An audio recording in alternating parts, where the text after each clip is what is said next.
ఒక love story, 2 అమ్మాయిలు, ఒక అబ్బాయి. కానీ ఈ కథలో ట్విస్ట్ ఏమిటంటే ప్రేక్షకులు చివరికి ఎవరిని సపోర్ట్ చేశారో కూడా అర్థం కాలేదు. 1993లో విడుదలైన ఒక్క సినిమా థియేటర్లో పాటలతో పండుగలాగా మారింది. అదే కె. రాఘవేంద్రరావు దర్శకుడు, టాప్ హీరో డాక్టర్ రాజశేఖర్, అల్లరి ప్రియుడు. అయితే ఈ సినిమా నిజంగా ఎంత కలెక్షన్స్ కొట్టింది, ఇది ఇండస్ట్రీని ఎలా షేక్ చేసింది అనే విషయాలు ఈరోజు మనం తెలుసుకుందాం. 1990లో తెలుగు సినిమా అంటే మాస్ యాక్షన్ సినిమాలే ఎక్కువగా ఉండేవి. కానీ ఆ ట్రెండ్ మధ్యలో ఒక లవ్ స్టోరీ వచ్చింది. ఒక మ్యూజిక్తో, ఒక ఎమోషన్తో, ఒక ట్రయాంగిల్ లవ్ స్టోరీతో ప్రేక్షకుల హృదయాన్ని గెలుచుకుంది. ఆ సినిమా అల్లరి ప్రియుడు. హీరో డాక్టర్ రాజశేఖర్ నటన, మ్యూజిక్, కథ అన్నీ కలిసి ఒక క్లాసికల్ హిట్గా నిలిచిపోయింది ఈ సినిమా. దీనికి సంగీతం ఎంఎం కీరవాణి. ఆ సినిమాతో ఎంఎం కీరవాణికి మంచి పాపులారిటీ వచ్చింది కూడా చెప్పుకోవచ్చు. రాజశేఖర్కి దర్శకుడు, మ్యూజిక్ డైరెక్టర్ కూడా మంచి పేరు వచ్చిందనే చెప్పాలి. అయితే ఈ సినిమా ఒక ప్రేమ త్రికోణం కథ. ఒక అబ్బాయి, 2 అమ్మాయిలు, ఇద్దరికీ ప్రేమ. కానీ చివరికి ఎవరిని ఎంచుకుంటాడు? ఈ ప్రశ్నే ప్రేక్షకులను థియేటర్లో కట్టిపడేసింది. ప్రతి సీన్లో ఎమోషన్, ప్రతి సాంగ్లో ఫీల్, ప్రతి డైలాగ్లో ప్రేమ. ఈ సినిమాని ఒక ఎమోషనల్ జర్నీగా మార్చారు దర్శకుడు కె. రాఘవేంద్రరావు. ఈ సినిమా అసలు బలం సంగీతం. ఈ సినిమాలో అన్ని పాటలు ప్రేక్షకుల్ని మంత్రముగ్ధులు చేశాయి.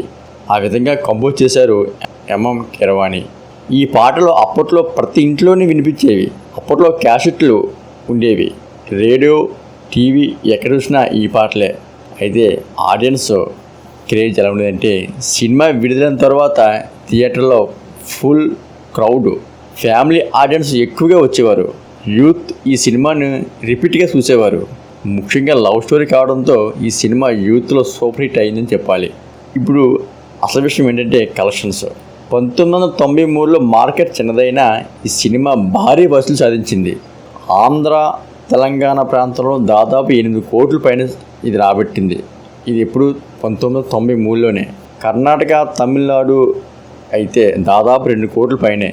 ఈ cinema total worldwide gross లెక్కేసినట్లే అప్పుడు డబ్బింగ్, తెలుగు, తమిళ్, కన్నడ కూడా డబ్బింగ్తో సహా లెక్కేసుకుంటే దాదాపు 12 కోట్లు వచ్చింది. అప్పట్లో దాదాపు 12 కోట్లు అంటే చిన్న విషయం కాదు, చిన్న మాట కాదు.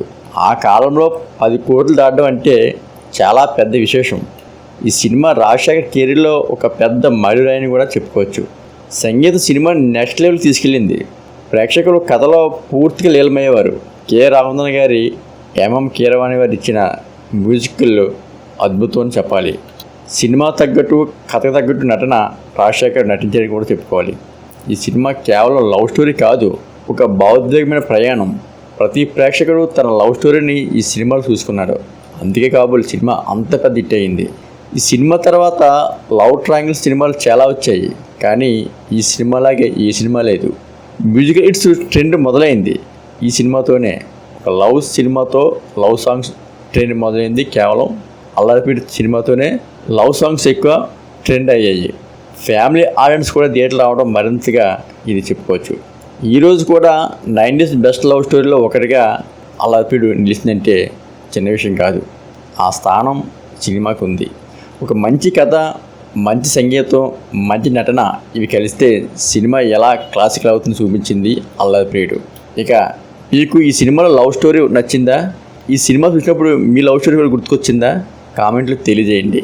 ఇలాంటి క్లాసికల్ మూవీ కలెక్షన్స్ కోసం మా ఛానల్ సబ్స్క్రైబ్ చేయండి. తెలుగు సినిమా ఛానల్ ఎప్పుడు మీకు నిజాలు చెప్తుంది. Thank you friends. Thank you all.